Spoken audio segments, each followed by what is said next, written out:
La reanimación cardiopulmonar básica y avanzada también ha sido renovada en las guías de resucitación europeas del 2021, ¿no? Vamos a dar un repaso a lo que se ha escrito en las guías de este año, ¿no? Los 5 mensajes fundamentales para reanimación cardiopulmonar son: primero, obviamente, reconocer que es un paro cardíaco e iniciar reanimación cardiopulmonar. Segundo, tener metido en la cabeza que mientras estás en la etapa 1, estás pidiendo una ayuda, alertando a los servicios médicos de emergencia. Mientras tanto, tú inicias tus compresiones torácicas, ¿no? Mientras se ubica estos servicios de emergencia. Y pides que te ayuden, mientras tú estás dando la compresión torácica y la reanimación, pides que te consigan un desfibrilador externo automático si es que hay en el escenario donde se produce el paro. Lamentablemente, en el Perú son muy pocos los lugares, algunos aeropuertos y algunos centros comerciales he visto que tienen desfibriladores externos automáticos. En otros países estos aparatos están en todos los centros comerciales, son fáciles digamos, de tener, poder conseguir un desfibrilador automático externo en la cercanía del escenario, ¿no? Acá en el Perú lamentablemente no, pero esto es fundamental porque recuerden que de los paros cardíacos, el 80% de paros son en fibrilación ventricular o taquicardia ventricular sin pulso. Ambas arritmias son desfibrilables. Entonces es importante tener un desfibrilador, te ayudaría a que sobreviva 8 de cada 10 paros, ¿no? Si es que tú lo usas tempranamente. Y quinto, hay que aprender cómo hacer la reanimación. Entonces estos son los 5 mensajes del BLS 2021. Dicho de otra forma, entonces, si el paciente tiene una respiración anormal o está ausente, ¿ya?, y no responde al estímulo verbal, hay que llamar al servicio de emergencia, comenzar a dar 30 compresiones torácicas y luego 2 respiraciones de rescate, y luego continuar con el esquema 30-2, 30 compresiones, 2 respiraciones. Tan pronto como el desfibrilador llegue a tus manos o un equipo de emergencia llegue, tendrá que someter al paciente a un monitoreo con el desfibrilador y seguir las instrucciones del desfibrilador. ¿Por qué? Porque por algo se llama desfibrilador eléctrico automático, ¿no? Este desfibrilador automático externo, Automatic External Defibrillator, AED, este desfibrilador automático externo, te va indicando, como es automático, te va indicando, dice ritmo desfibrilable, apártense, pum, y da la descarga. Por lo tanto, hay que siempre tener una instrucción sobre cómo usar este desfibrilador automático externo. No olviden que las secuencias de acciones tienen una descripción técnica bien establecida, ¿no? Siempre buscar la seguridad. Recuerden que a lo mejor ese paciente está en paro por una electrocución y si tú lo agarras te vas a electrocutar y ya no va a haber uno, sino 2 personas en paro. Entonces hay que asegurar la seguridad de la víctima, del reanimador que eres tú y de las personas que están alrededor. Luego hay que chequear respuestas, ¿no? Lo primero, porque a lo mejor es un síncope y no es un paro, ¿no? Los gringos tienen la pregunta, ¿Are you alright? Nosotros diríamos, ¿está usted bien? ¿Mm? Entonces el paciente si tiene alguna conexión te dirá sí, no, balbuceará, en fin, o de repente no hay respuesta. Luego tienes que asegurarte que la vía aérea esté permeable, abierta. Para eso haces la maniobra mentón frente, que es la que están viendo en la diapositiva. Luego hay que asegurar la respiración. Primero, saber si el paciente respira. Con él miro, escucho y siento. Esto no debe demorar más de 10 segundos. Y tener claramente que si la víctima está sin respirar, debo de iniciar las maniobras.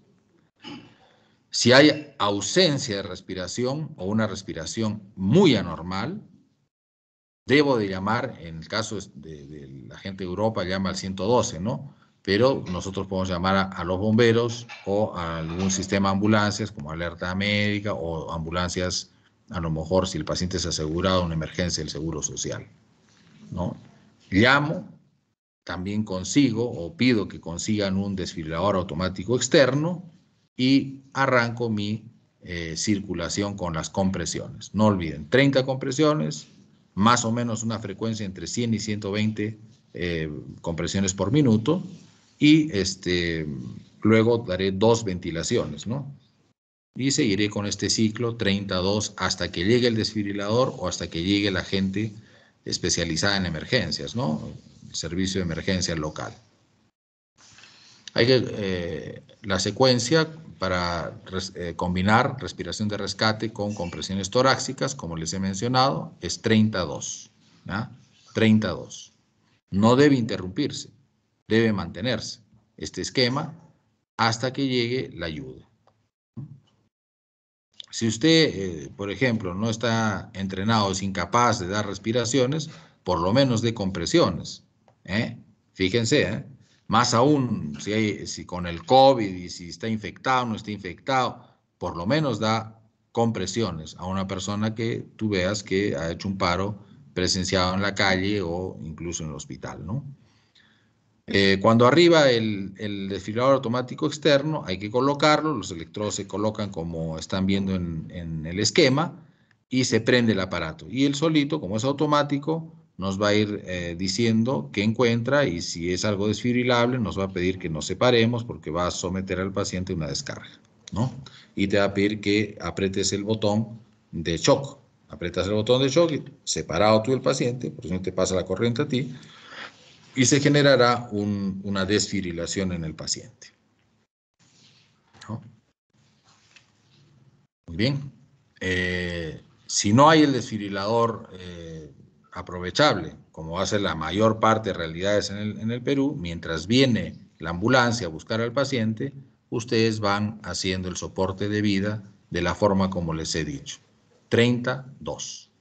¿Ya? 32. No se debe interrumpir, recuerden, no se debe interrumpir la resucitación, ¿ya? Hasta que un profesional de salud diga que hay que detenerla porque ya pasó mucho tiempo, etcétera, o por lo que valore el médico que está viéndolo.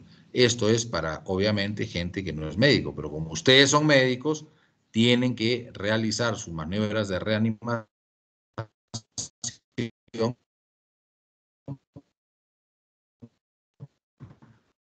con esperabilidad, ¿no? ¿Cuándo puedo yo detener mis maniobras? Si es que el paciente tiene signos claros de que está recuperado, ¿no? Que abra los ojos, que comience a respirar normalmente, que comience a moverse o pretenda incorporarse para caminar. Esos son signos de que el paciente se ha recuperado. Eso suele ocurrir cuando el paro es presencial y de muy corto tiempo. Cuando ya pasan más de un par de minutos, 3 minutos, es más difícil que haya esa recuperación tan rápida, ¿no? También puedes detenerte si ya tú estás exhausto, ¿no? Ha pasado 1 hora y media, no viene nadie y el paciente no recupera y tú ya estás agotado, no hay otra persona que ayude. Podría ser también una señal para detener, ¿no?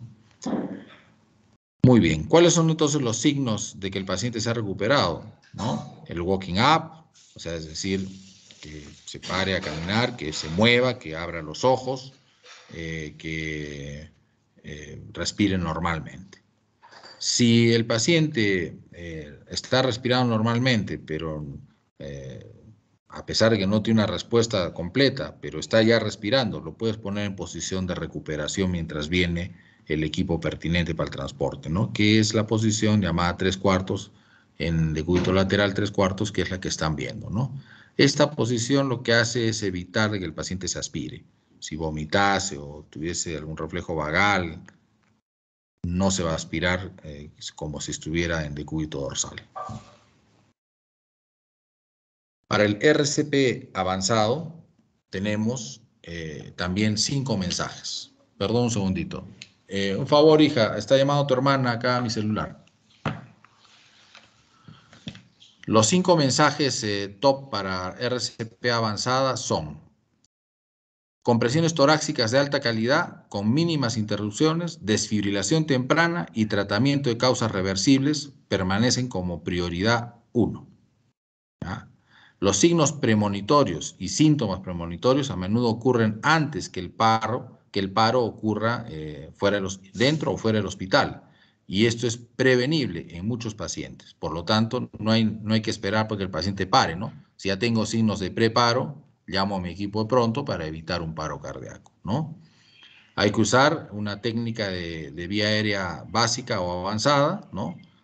Solamente los rescatadores con una alta tasa de experiencia podrían hacer una intubación traqueal, ¿no? Esto ya implica que ustedes como médicos apenas podamos estar en el hospital, otra vez trabajando en forma abierta, ojalá que esto no ocurra muy lejos, ustedes también puedan tener acceso a un aprendizaje de maniobras de intubación, ¿no? Con muñecos especializados para que ustedes puedan aprender a intubar. Todo médico, pienso yo, en mi modesta opinión, todo médico debe saber intubar. El uso de adrenalina temprano para paro cardíaco que no es chocable, ¿no? Es decir, no es fibrilación ventricular ni taquicardia ventricular sin pulso. A lo mejor es una disociación electromecánica o una sistolia. Debo de usar adrenalina. Es el cuarto mensaje top. Y el último mensaje, que en pacientes seleccionados, si es posible, considerar la reanimación cardiopulmonar extracorpórea como una terapia de rescate cuando el soporte de vida avanzado convencional ha fallado. ¿Cuándo ocurre eso? Cuando tienes disponible máquinas de, por ejemplo, membrana extracorpórea, ¿no? Muy bien, entonces la resucitación intrahospitalaria. Si el paciente está enfermo, colapsado, ¿no? Ojo, hay que evaluar bien al paciente para ayudarlo, ¿no? No olvidar mantener tu seguridad siempre. En este caso, en el hospital no creo que sea tanto por electrocución, pero sí puede ser porque el paciente tenga enfermedades infectocontagiosas, ¿no? Como es el caso del COVID hoy en día. Es decir, tienes que ir bien protegido para no infectarte. Tiene signos de vida, chequear para respuesta y proveer un soporte de vida avanzado, ¿no? Tanto a la vía aérea como a la circulación. Acá tenemos dos opciones. ¿Es una emergencia médica o realmente hay un paro cardíaco sin ninguna duda? Si hay un paro cardíaco sin ninguna duda, debemos dar una reanimación cardiopulmonar de alta calidad, ¿no? Ofertando desfibrilación, soporte de vida avanzado y manejo post-paro. Si el paciente no tiene un paro, pero está en una situación preparo, ¿no? Hay que estar bien pertrechados para poder ayudarlo y poder evaluar con el sistema de cuidados para un buen aporte de oxígeno, un buen acceso intravenoso, un adecuado monitoreo y considerar que el equipo médico y de resucitación esté presente para ayudarlo a reanimar al paciente, ¿no? Recuerden siempre que el sistema ABCDE para prevenir un paro incluye que te asegures que la vía aérea está permeable, que dar respiración, aporte ventilatorio al paciente, apoyar la circulación con el masaje, ¿no? Evitar todas las posibilidades de disabilidad y la resucitación cardiopulmonar con RCP sea una realidad en el paciente, ¿no? Brindar posibilidades de RCP a todo paciente que esté en riesgo de paro. Aquí se ha resumido enormemente los algoritmos de reanimación que antes nos ofertaban tres algoritmos, ¿no? Si es que el paciente estaba en fibrilación ventricular, estaba en disociación electromecánica o estaba en la sistolia. Entonces lo han resumido en este cuadro mucho más amigable, ¿no? Si el paciente no tiene respuesta respiratoria o respira muy anormalmente, llamo a mi equipo de resucitación y de emergencia, sea extrahospitalariamente y mayor razón si fuera intrahospitalariamente con el código doctor pronto.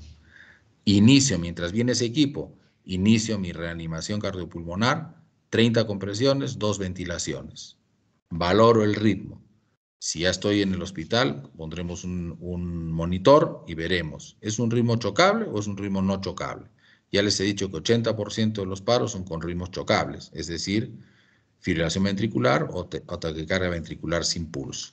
Si es así, procedo a hacer un shock e inmediatamente reasumo la reanimación con compresiones 32 por 2 minutos. Cada 2 minutos reevalúo el ritmo. Si es chocable, choco, ¿no? Es decir, le doy una desfibrilación. Y luego vuelvo a resumir por otros 2 minutos la reanimación con un esquema de 32, ¿no? 30 compresiones, 2 ventilaciones. Si el paciente retornó a circulación espontánea, enhorabuena.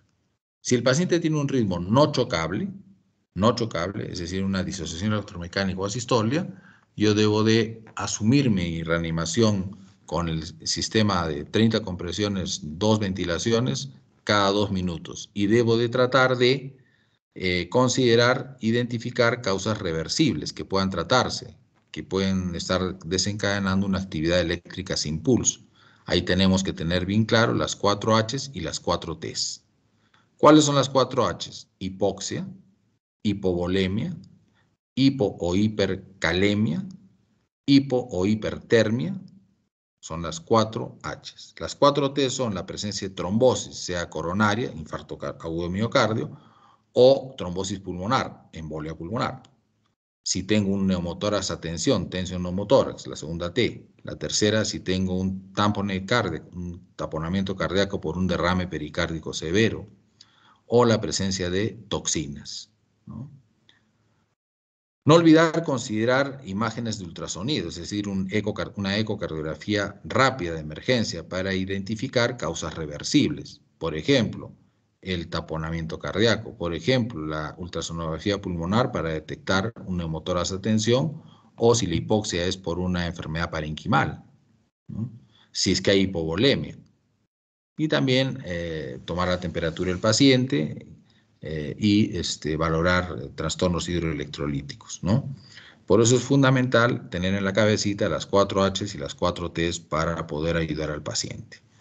Debe considerarse una angiografía coronaria si la sospecha de trombosis coronaria es alta, ¿no? No olvidar de que hay que siempre estar dando el soporte de reanimación cardiopulmonar 32 mientras voy aclarando mis dudas, mis incertidumbres diagnósticas de urgencia, ¿ya? En el caso que el hospital tenga membrana de oxigenación extracorpórea, ofertaré al paciente una reanimación cardiopulmonar extracorpórea, ¿no? Después de que el paciente se ha recuperado, ¿no? Ha retornado a circulación espontánea, usaré siempre el enfoque ABCDE, ¿no? Asegurar la vía aérea, la respiración, la circulación, evitar disabilidades y mantener mi reanimación cardiopulmonar en stand-by, lista para actuar si el paciente vuelve a deteriorarse, ¿no? La saturación de oxígeno, debo tenerla en 94-98% como objetivo. Tratar de tener una presión parcial de CO2 normal. Tomaré un electrocardiograma de todas maneras, no solo para ver arritmia, sino también para ver si hay paro, el paro ha sido por un infarto agudo de miocardio, ¿no? Identificar estas 4 H y estas 4 T como causas a tratar y tener un manejo de temperatura adecuado, ¿no? del paciente, ¿ya? Por otro lado, no se olviden que hay que dar compresiones torácicas de alta calidad. Deben de apretar por lo menos 2 pulgadas, 5 centímetros el tórax, ¿no? A una frecuencia de 100 a 120 en la unión de los 2 tercios, digamos, cefálicos con el tercio más apical del esternón. Ahí se dan las compresiones con las manos, una sobre el dorso de la otra, y con los codos estirados, donde el pistón lo da el movimiento del tronco y no la angulación del codo. Entonces, con codos rígidos, ¿no? O sea, los brazos son como un pistón y lo que mueve el pistón es la cintura. No olvidar aportar oxígeno, usar las ondas capnográficas, es decir, para ver si está el paciente reteniendo CO2, continuar las compresiones si hay una vía aérea avanzada, es decir, si está intubado el paciente, deberé tener compresiones continuas, minimizar las interrupciones de las compresiones para evaluar el ritmo o dar una desfibrilación, pues eso tiene que ser breve y rápido. Tendré que, mientras hago la reanimación, pedir a la enfermera que tenga un acceso intravenoso o intraóseo para aporte de drogas, dar adrenalina cada 3 a 5 minutos y dar amiodarona si después de 3 shocks no hay respuesta. Identificar causas reversibles, 4Hs y 4Ts, no lo olviden. Entonces, esto es lo que nos oferta las guías del 2021 actualizadas de RCP. No debemos pretender tener una imagen así para diagnosticar una congénita. Eso lo puede diagnosticar cualquiera. Un corazón está desviado totalmente al lado derecho, una destrocardia severa, eso lo puede hacer cualquier persona, ¿no? Incluso no médica, ¿no? Lo que tenemos que saber, antes que nada, es algunos conceptos que son fundamentales, ¿no? Que en menores de 15 años las malformaciones cardíacas están presentes al momento de nacer, pero también pueden ser secundarias alteraciones de la organogénesis del corazón o secundarias a enfermedades adquiridas, ¿no? No olvidar que las cardiopatías congénitas se van a manifestar como un síndrome de insuficiencia cardíaca. Todas estas clasificaciones que han pasado a través de la historia en cuanto a la cronología, que puede ser aguda o crónica, en cuanto al gasto cardíaco, con gasto alto o bajo, si es derecha o izquierda, si es anterior o retrógrada, si es sistólica o diastólica, permanecen igual que en el adulto como una interpretación fisiopatológica de la insuficiencia cardíaca. El síndrome de insuficiencia cardíaca tiene muchos factores etiológicos en pediatría, ¿no? Y tiene una alta morbimortalidad a pesar de estar bajo tratamiento, ¿no? En el adulto, la sobrevida luego de un diagnóstico no suele superar 3 a 5 años, ¿no? Sin embargo, 1 de cada 3 neonatos con insuficiencia cardíaca no tratada adecuadamente, sea de causa extracardíaca, o 1 de cada 2 de causa cardíaca estructural, fallecen antes de cumplir el primer mes de vida. O sea que si yo tengo insuficiencia cardíaca en un neonato, es una condición de altísima mortalidad. Y en poco tiempo, un mes. 50% si hay cardiopatía estructural que desarrolla insuficiencia cardíaca. Y 30% si la insuficiencia cardíaca es de causa extracardíaca, es decir, sin cardiopatía estructural. Recordemos que esto se relaciona a la cantidad de gasto cardíaco que requiere el niño, ¿no? En la primera semana de vida extrauterina, el gasto cardíaco es 450 mililitros por kilo por minuto. A las 3 semanas, 300 mililitros por kilo por minuto. A las 6 semanas, 150 mililitros por kilo por minuto. Y después de los 6 meses recién, el gasto por kilo por minuto es igual al de un adulto, 70-80 mililitros por kilo por minuto. Es decir, el corazón da un gasto cardíaco casi 6 a 7 veces, por lo menos 5 a 6 veces mínimamente, está más exigido el corazón que en un adulto. Por lo tanto, es fácil de que desarrolle insuficiencia cardíaca. Las causas extracardíacas en los neonatos son trastornos metabólicos, la acidosis, la hipoglicemia, la hipocalcemia, hipoxemia tisular, en fin, todo eso puede dar insuficiencia cardíaca extracardíaca, de causa extracardíaca. Pero también las cardiopatías estructurales congénitas, algunas endomiocardiopatías adquiridas, algunas arritmias pueden producir insuficiencia cardíaca en el niño pequeño, ¿no?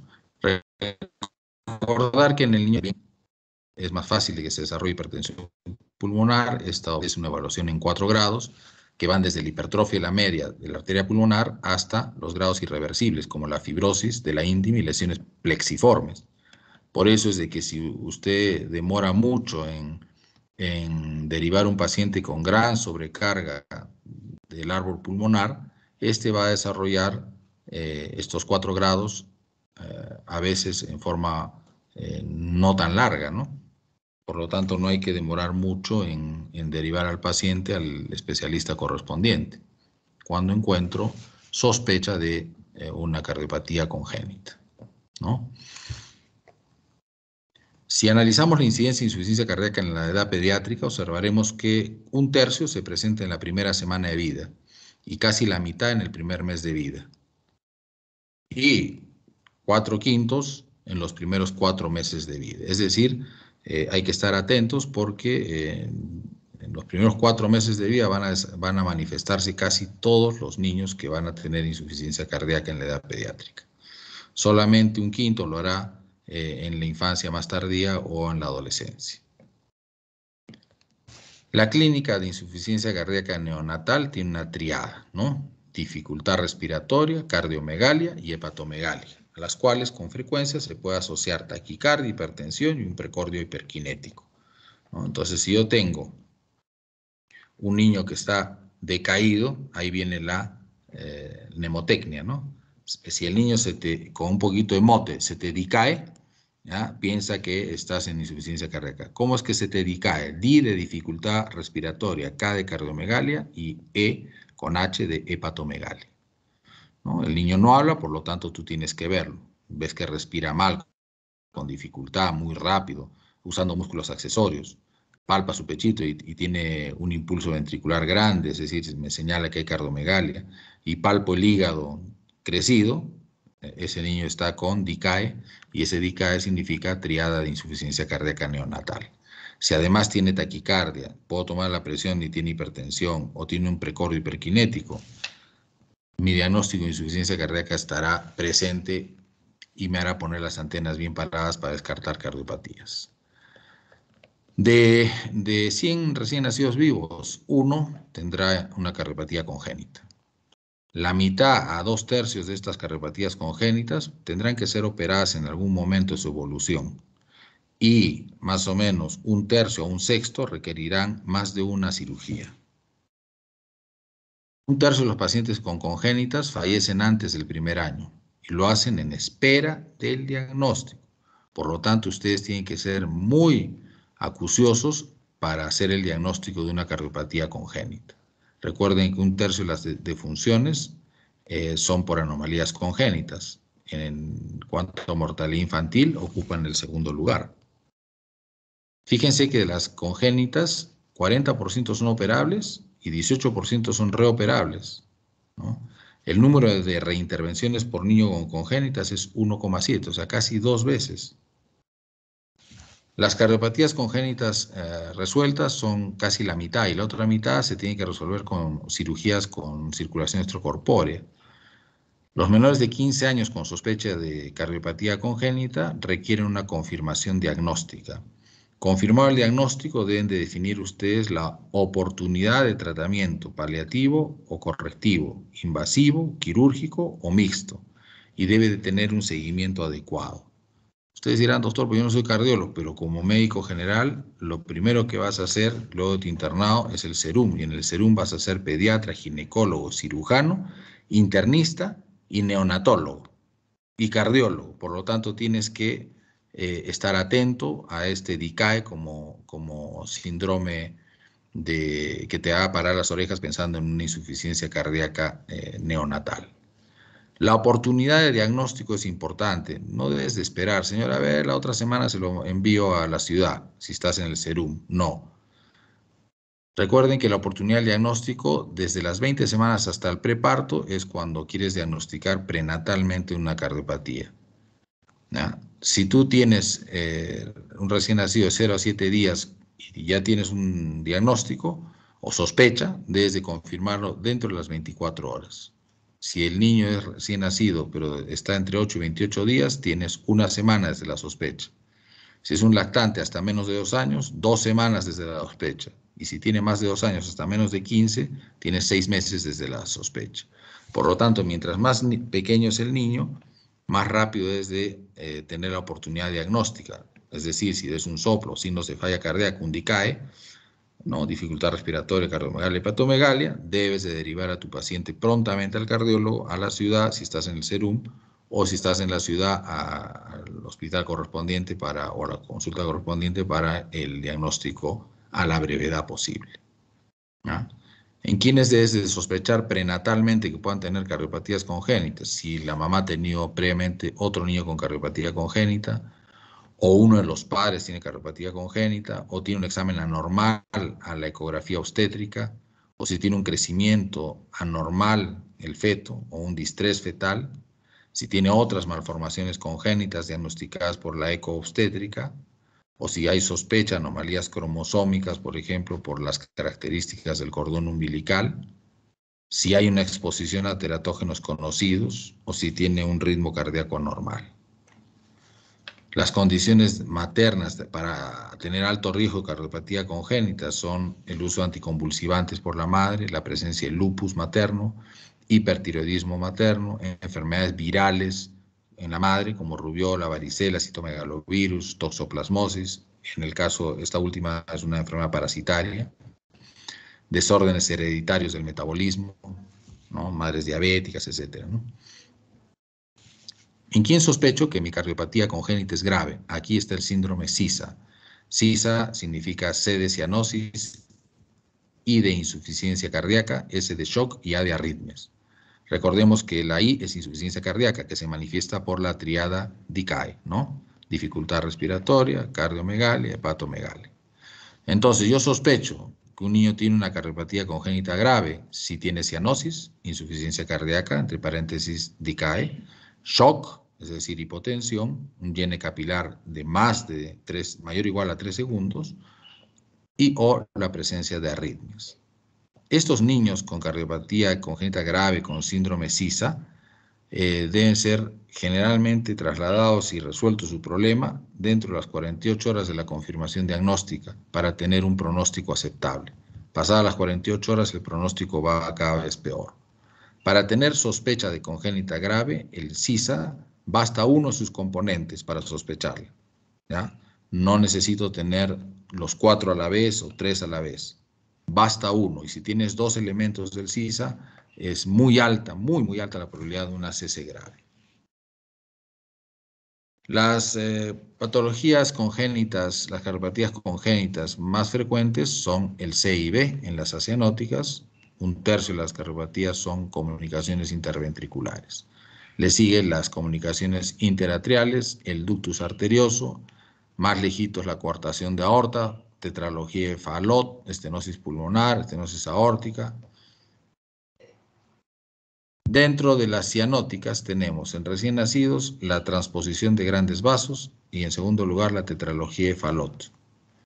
Y después del año, la cianótica más común diagnosticada es la tetralogía de Fallot.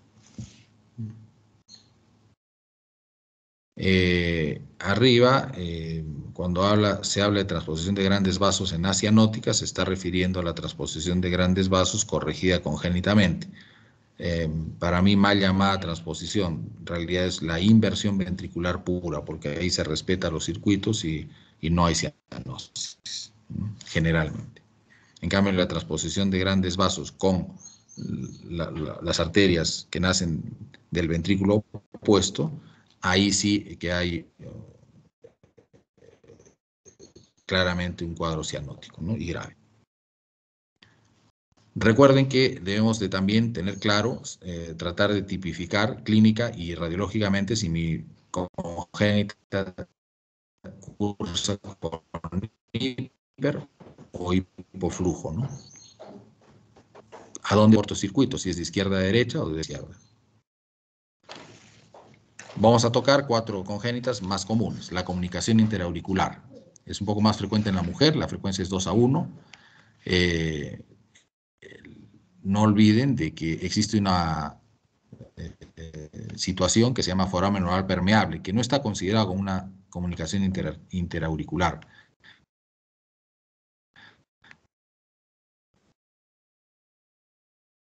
Pero en la adultez es un tercio. Recuerda que el ostium secundum es la forma más común de comunicación interauricular, el 90%. ¿Ya? Esto puede producirse por una excesiva resorción del septum primum, por una ausencia del septum secundum, ¿no? Y se puede o no asociar a prolapsos mitrales. Luego viene la sella ostium primum, que es el 5%. Esto se debe a un defecto en los cojines endocárdicos. Esta patología es muy común en el síndrome de Down.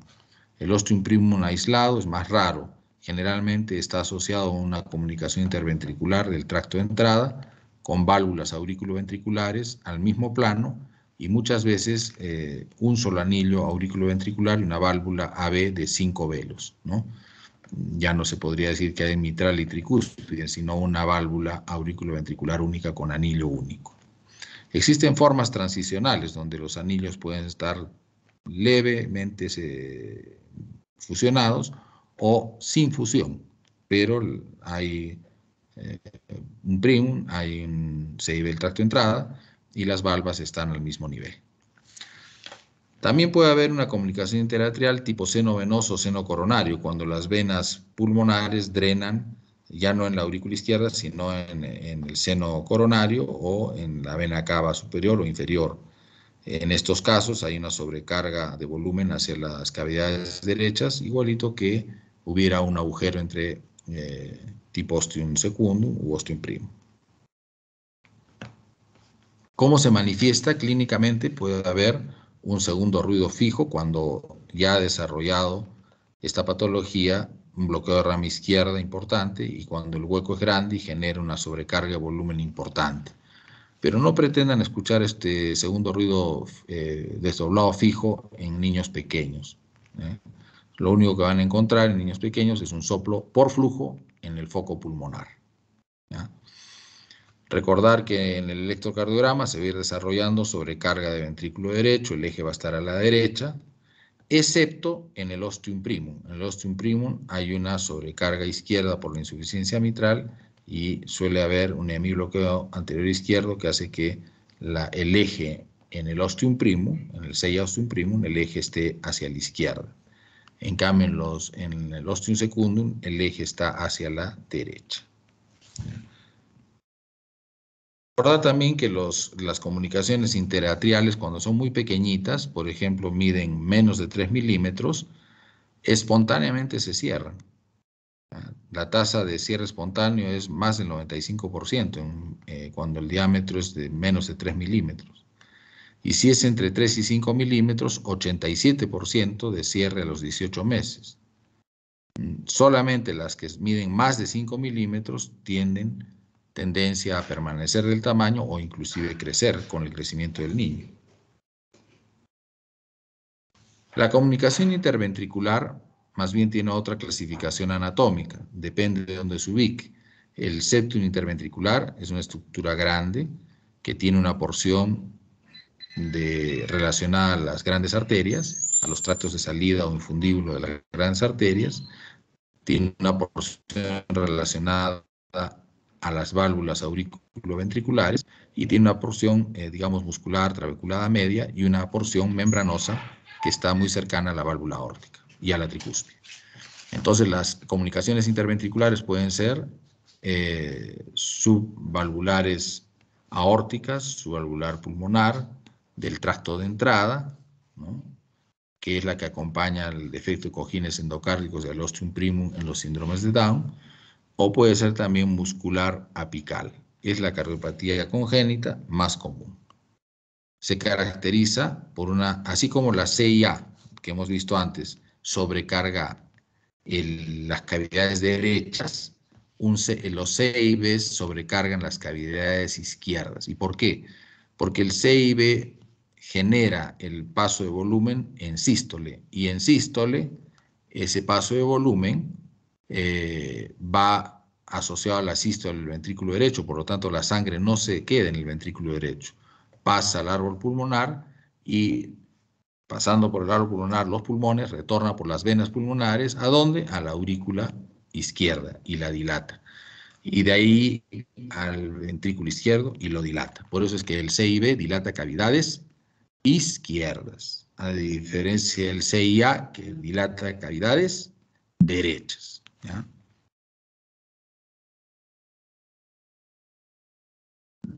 Decimos que un CIB o no, dependiendo si el tamaño del hueco supera o no el 50% del área de la válvula aórtica, ¿no? Según eso, diré que es restrictivo, ¿ya?, cuando el tamaño del CIB es menor al 50%, es decir, restringe flujo hacia las cavidades derechas, o es no restrictivo cuando mide más del 50%. Cuando son pequeñitos, los CIBs musculares se llaman tipo Royer y dan soplos muy grandes, pero son de evolución benigna. En cambio, los CIBs de mediano a gran tamaño nos dan a veces soplos no tan intensos. ¿Por qué? Porque se igualan los gradientes entre los ventrículos y por lo tanto ya no se genera tanto gradiente y por lo tanto tanto soplo, ¿no? El electrocardiograma tiende a dar hipertrofia biventricular, ¿ya? A pesar de que, como les dije, en la E con la placa de tórax lo que va a haber es signos de sobrecarga de cavidades izquierdas, ¿no? El cierre quirúrgico dependerá de la relación de flujos. Si nuestra relación de flujo es mayor o igual a 1.5 de QPQS, tendremos que pensar en que este paciente tiene indicación de cierre quirúrgico del CIB. Igual pasa con la CIA, si la relación QPQS es más de 1.5, también tendrán indicación quirúrgica. La ventaja de la CIA sobre el CIB es de que la CIA se pueden cerrar por catéter, ¿no? Colocando un oclusor de CIA. La marca más común es Amplatzer, por eso van a escuchar con mucha frecuencia decir está cerrado por Amplatzer, pero decir está cerrado por Amplatzer es como decir quiero una Coca-Cola de tipo Inca-Cola, ¿no? Es decir, la marca nos ha invadido y estamos hablando de marca y no del nombre correcto, que es oclusor de CIAs, ¿no? En el caso del CIB, el oclusor, hay por ahí algunas cuestiones experimentales en CIBs adquiridos en la adultez posinfartos septales, y por la situación de hemodinámica grave del paciente se ha cerrado con un oclusor, pero no es la conducta normal en los CIBs, ¿no? Los CIBs, si es que requieren cierre, este es quirúrgico. El ductus arterioso, el ductus es una estructura normal que comunica la aorta con la arteria pulmonar, ¿no? Recordemos que en la vida fetal el pulmón no funciona, entonces la sangre se va del pulmón hacia la aorta. Cuando el paciente nace, cambian las resistencias, aumenta la sistémica, baja la pulmonar y comienza a haber flujo de aorta hacia pulmonar. Y si el flujo es de la aorta hacia la pulmonar, la sangre pasará al pulmón y de ahí a las venas pulmonares, de ahí a la aurícula izquierda, la dilatará y de esta al ventrículo izquierdo y lo dilatará. O sea que el ductus da sobrecarga de cavidades izquierdas, ¿ya? Recapitulando, CIA, sobrecarga de cavidades derechas, CIB y ductus, sobrecarga de cavidades, cerrar por un oclusor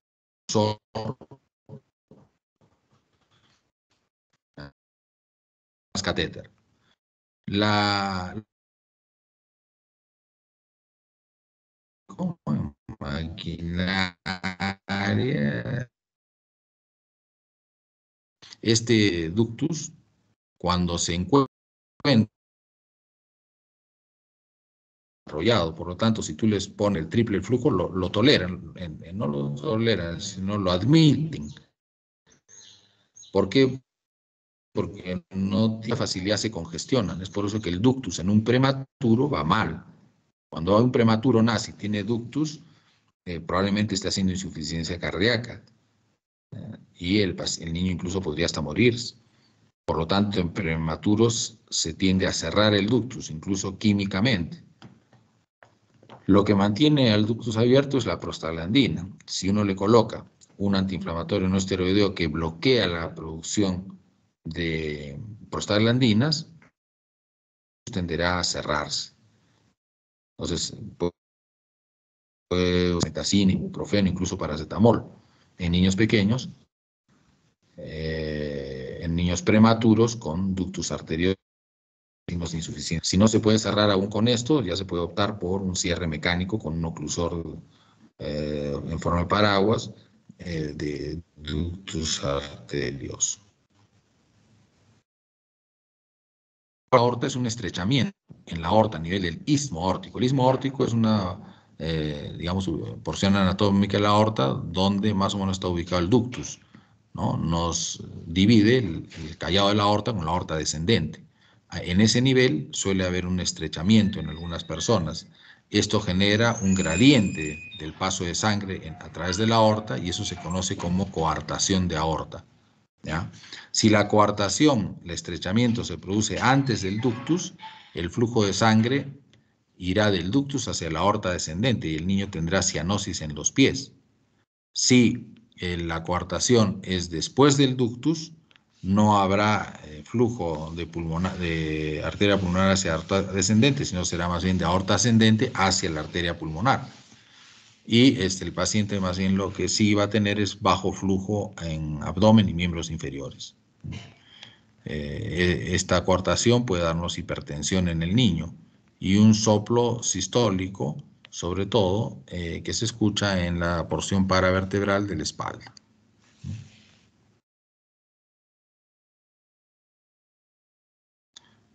Muy bien. Si tengo un QPQS importante, también más de 1.5, estaría obligado a cerrar ese ductus en niños a término, ¿no? Que hayan pasado la etapa ya neonatal. Pero si el niño está en la etapa neonatal y es prematuro, recuerden, hay que cerrarlo químicamente lo antes posible. Mientras más temprano se cierre, en el prematuro químicamente, más tasa de éxito tendré.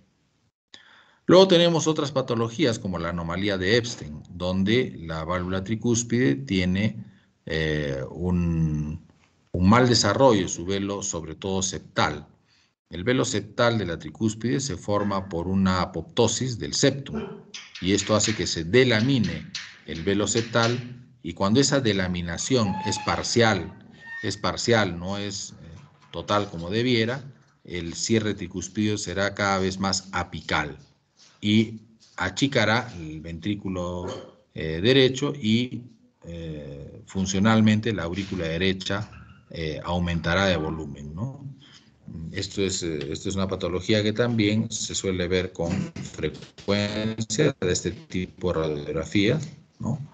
Con un corazón en forma de botellón y se asocia con frecuencia a haces anómalos de conducción auriculoventricular que dan el síndrome de Wolff-Parkinson-White.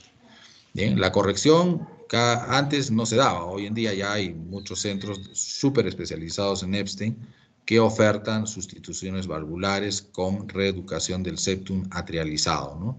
El septum atrializado, increíble, pierde sus capacidades ventriculares, eléctricas y contráctiles y hace que una vez que tú corriges, le pones, supongamos, un anillo valvular donde corresponda a la tricúspide, lamentablemente si ha avanzado mucho esta enfermedad, ya esa zona del septum no se recupera, ¿no? Por eso hay que reeducar, es todo un proceso, ¿no?, que se está haciendo en los pacientes con anomalía de Epstein. Muy bien, solo para que sepan que hay otras enfermedades cianóticas como la transposición de grandes vasos, la doble salida del ventrículo derecho, DORF en inglés por sus siglas, Double Outlet Right Ventricle, tienes el ventrículo único y la tetralogía de Fallot.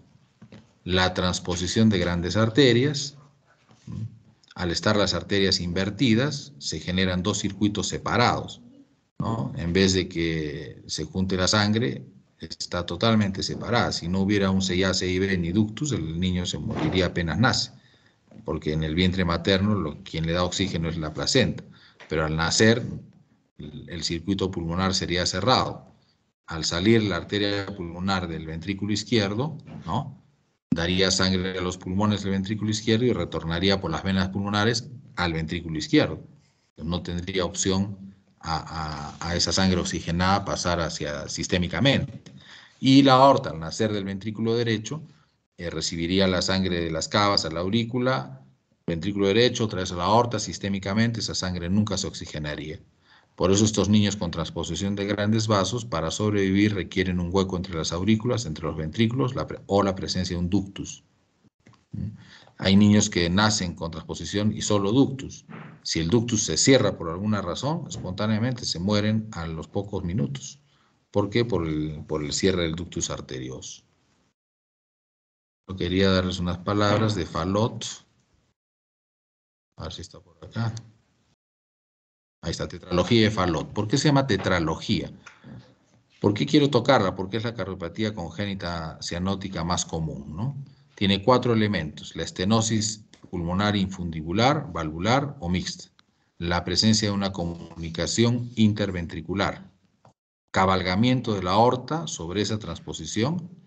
Ese cabalgamiento es de aproximadamente 50%, ¿ya? Con dextroposición de la aorta e hipertrofia del ventrículo derecho, lo cual da en la placa de tórax simple una imagen en sueco, en zapato sueco, que es lo que ven en la pantalla. La tetralogía de Fallot tiene muchas veces por la estrechez infundibular y valvular o mixta, poco desarrollo del árbol pulmonar, por lo tanto a veces requiere dos cirugías, una primera paliativa que le dé flujo al árbol pulmonar